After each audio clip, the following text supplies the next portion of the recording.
世界上最快的15架直升机，著名的阿帕奇只能垫底，就连全球销量第一的黑鹰也只是第5。那么今天就跟着阿军一起看看这些集人类智慧与汗水打造出来的空中钢铁洪流吧。第15名 H-64 阿帕奇，自20世纪70年代末期问世以来，一直是全球武装直升机领域的标杆。以其卓越的战斗性能、先进的航电系统和强大的火力配备， H-64 在现代战争中扮演着至关重要的角色。无论是在反坦克作战、空中侦察，还是近距离空中支援任务中，阿帕奇都展现出了其无与伦比的作战能力和灵活性。阿帕奇最大飞行速度每小时293公里，巡航速度约为每小时265公里。于1970年研发，1975年首飞，于1984年首次交付给美国陆军使用。最早由休斯公司生产，后被波音公司收购。最初生产的目的是为了能拥有多用途，并可以全天候条件下对地面目标进行精确打击。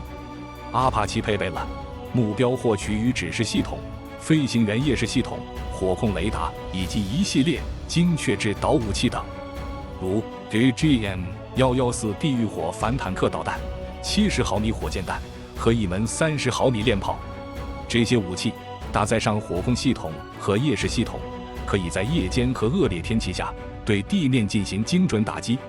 它的作战能力在多次军事行动中有所展示，如波斯湾战争、科索沃战争、阿富汗战争和伊拉克战争等。而目前阿帕奇全球现有数量为2000架左右，平均每架的价值约为2000万美元左右，具体价格会因为配置的不同有所浮动。第14名 Mi-26， 它并不是一个新产品，它是由苏联米尔公司于1970年研发，1977年首飞，1983年交付使用的重型运输直升机。尽管年代比较久远，但其最大飞行速度可达295公里每小时。关键是，它也是当时世界上最重的直升机之一，重量高达28.2吨，能达到这样的速度十分难得。除了5名机组人员外，它还可容纳70至100名乘客，最高承重24吨，并能飞行800公里，使其成为世界上最好的部队运输直升机之一。Mi-26 配备了先进的航电设备，能够在各种天气条件下操控。同时 Mi-26 在中国也经常用在森林火灾抢险和运输一些大型机械上发挥作用。截止2015年，该直升机已经建造了316架左右，平均每架的售价约在2000万至2500万美元之间。第13名 MH-90。 首先，这款直升机最特别的一点在于，它是集欧洲4国之力共同研发，分别是法国、德国、意大利、荷兰。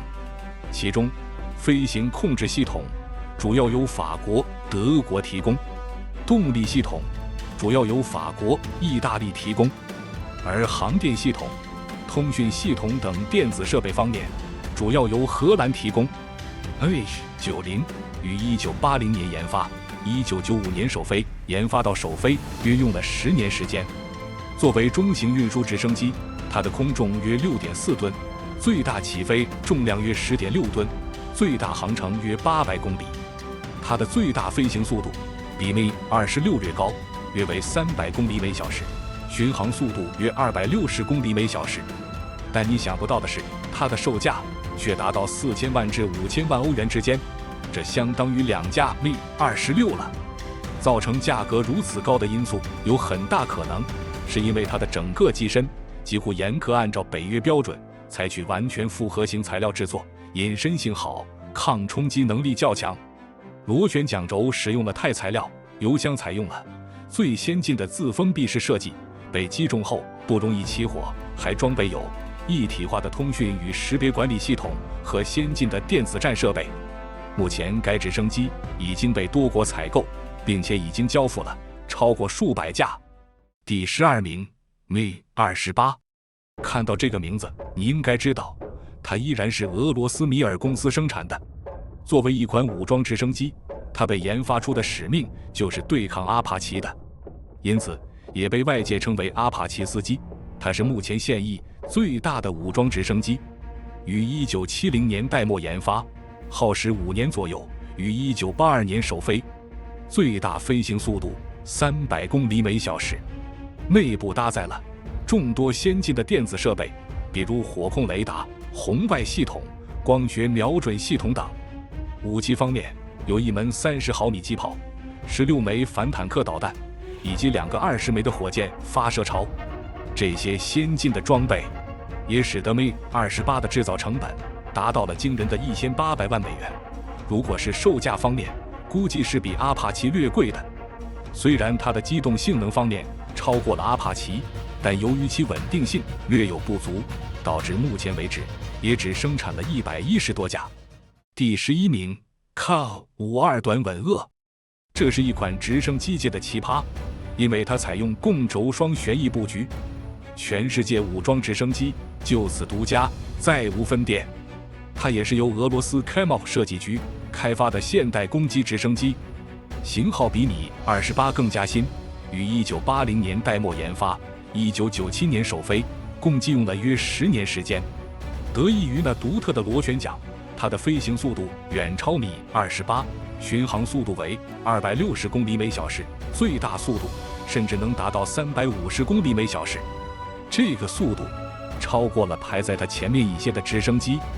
不过，这个速度并不能持续，否则会损害到直升机，所以将它的排名稍微靠后了一些。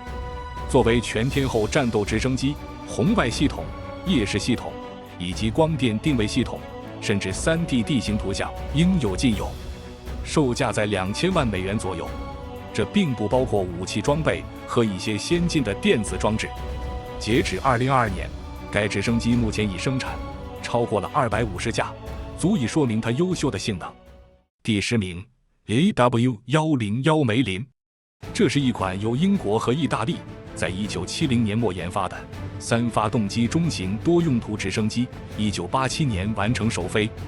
它区别于其他直升机的2个特点是，除了用来运输作战外，还具有海上反潜能力，拥有可检查舰艇磁场的装置，可通过分析磁场变化，探测水下潜艇的活动。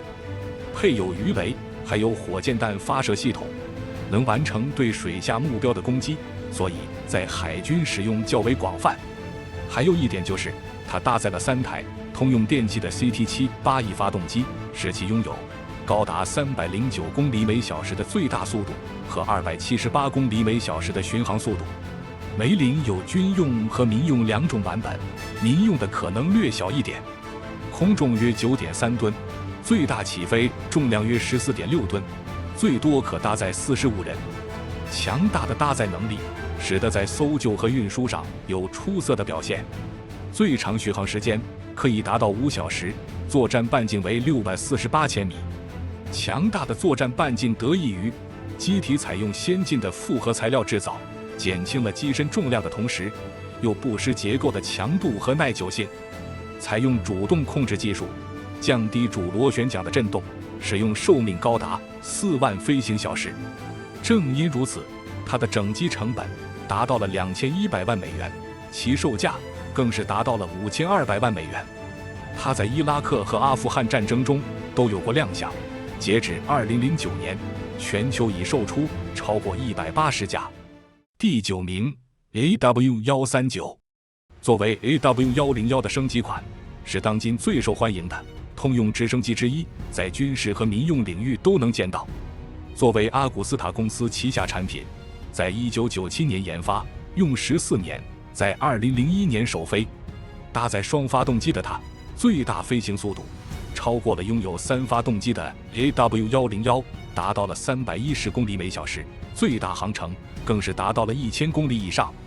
但体型相对 AW101 小一些，空重为 3.7 吨，最大可容纳15名乘客，起飞最大重量 6.4 吨，拥有较出色的爬升高度，最高可达6000米。该款机型虽然军事中也有用到，但在民用和搜救方面应用更广泛。一些富翁航空公司、新闻团队会有用到它的载客量较大，甚至一些用它举办私人空中派对或者接待 VIP 贵宾等。当然，价格方面也同样对得起 VIP， 达到了2000万美元左右。截止2021年，全球已售出超过了1100架。第8名 Mi-35， 听名字都知道，这是一款当初苏联制造的大型攻击直升机。它的原型是 Mi-24， 继承了其凶猛的火力，同时还兼具了 Mi-8 运输直升机的运力。于1960年研发，1969年完成首飞，是年代较久的机型了。但即便如此，它的最大飞行速度也达到了310公里每小时，并且还可以一次投送8名全副武装的士兵进入战场，兼具了火力打击与垂直空降的需求，多任务能力强。但坏处就是，对于战斗机而言，体型过于臃肿，增加了被命中的概率。同时，它的使用寿命不算长，仅有6000小时左右，和 AW101 的4万小时相比就捉襟见肘了。但它依然是让敌人望而生畏的存在，拥有一系列火箭弹、反坦克导弹和23毫米双管机炮，在当年阿富汗战场威名赫赫。自1972年以来，已经生产了超过2600架，价格2500万美元，被世界各国采购，足以说明对它的认可度。第7名 AW159 野猫，是阿古斯塔公司为英国皇家海军生产的另一架反潜直升机，可以执行反潜、反舰、搜索与救援任务。于2003年研发，2009年首飞，最高速度可以达到311公里每小时。它属于轻型直升机，空重3.3吨，最大起飞重量6吨，最大飞行距离963公里，续航时间4个半小时。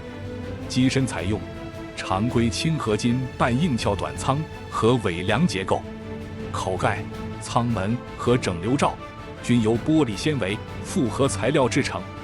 相比于老兄弟山猫，它的整体零件更少，维修更便捷，使得它使用寿命达到了12000飞行小时，售价为5600万美元。截止2019年，已有超70架交付给世界各地的运营商。第6名 CH-477 奇努克，虽然它的名字与一种名叫奇努克的犬同名，但它的运载能力远超身为雪橇犬的奇努克。这是一款古老的重型运输直升机，于1958年波音公司研发，在1961年首飞，至今仍是美国陆军唯一的重型运输直升机。它的外形犹如2个旋翼提着一节车厢飞行，因此被称为空中车厢。这个大家伙长度达到了30米，空重为11.14吨，最大起飞重量22.68吨，意味着它至少可以同时运输5辆家用汽车。如果用来装人的话，挤一挤还是可以装得下60人左右的。更重要的是，这家伙不仅能装，还贼能飞，最高时速达到315公里每小时。刚诞生之初，一度是世界上最快的直升机。之所以有如此强悍的性能，源于配备的2台涡轮轴发动机，每台的功率达到3750匹，而一般的直升机发动机则为1700至2000匹左右。截止2012年，已经生产了超过1200架奇努克，每台价格约在3500万美元左右。第5名 UH-60 黑鹰，相信有些朋友看过一部美国大片《黑鹰坠落》，里面描述的就是这架 UH-60 黑鹰。一部电影用某个型号的直升机命名，足以说明它在这个领域具有代表性。作为目前为止世界上数量最多的量产军用运输战术直升机，半个世纪的发展历史延续至今。其优异的性能、先进的科技、广泛领域的应用，无论在业内还是业外都享有盛誉。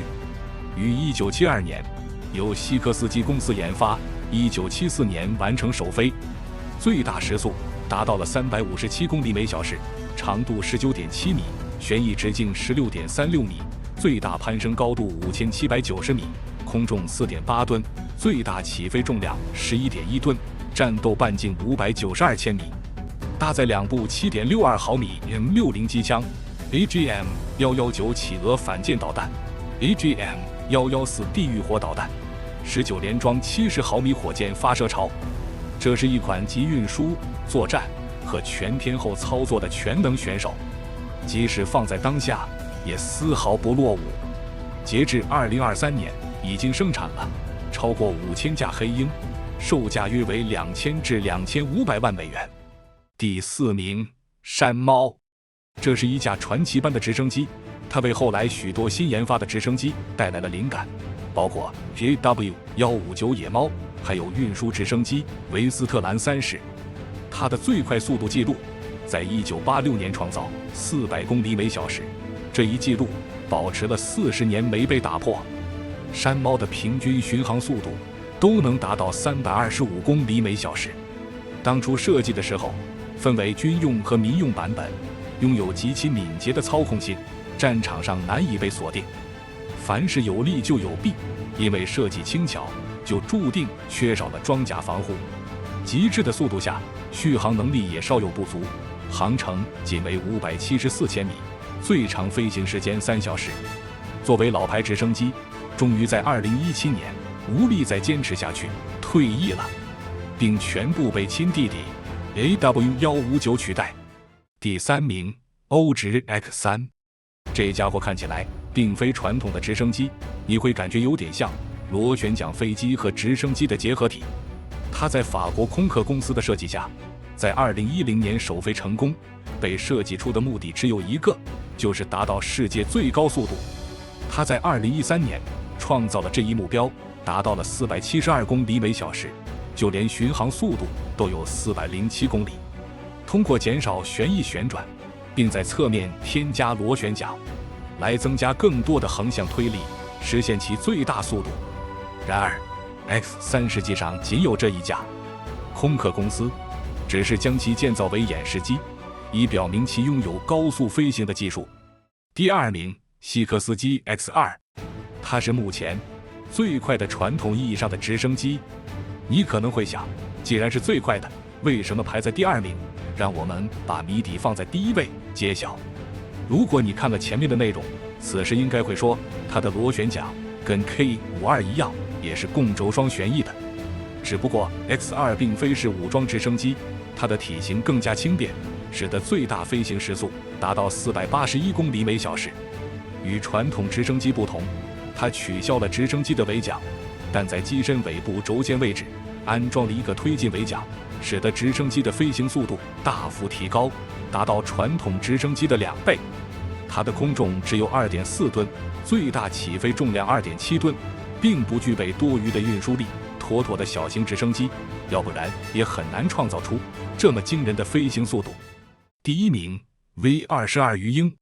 严格来讲，它并不算直升机，而是轻转旋翼机。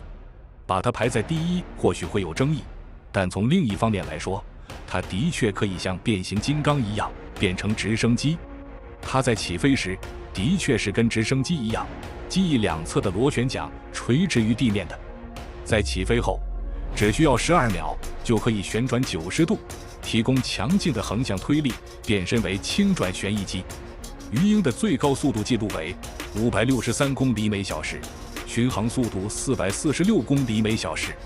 尽管拥有出色的飞行速度，但它也是所有直升机里坠机事故最多的一款。不过，作为划时代的机型，拥有螺旋桨飞机的速度，还兼具直升机的便捷，不被机场跑道所限制，依然让它有不少各国的订单，尽管它的价格高达7000万美元。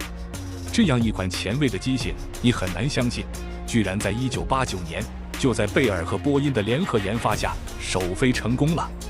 V-22 的航程达到了1627公里，空重15吨，最大起飞重量27.4吨，能够最多搭载32名乘客。它拥有直升机的特点，但却续航更远，速度更快。拥有螺旋桨飞机的速度，但却能垂直起降，不需要跑道。那么，你觉得第1名应该是 V-22 还是第2名的 X2 呢？我们可以在评论区讨论一下。感谢你的观看，以上便是全部内容了。喜欢我的视频，请点赞订阅支持阿军。那么，让我们下期再会。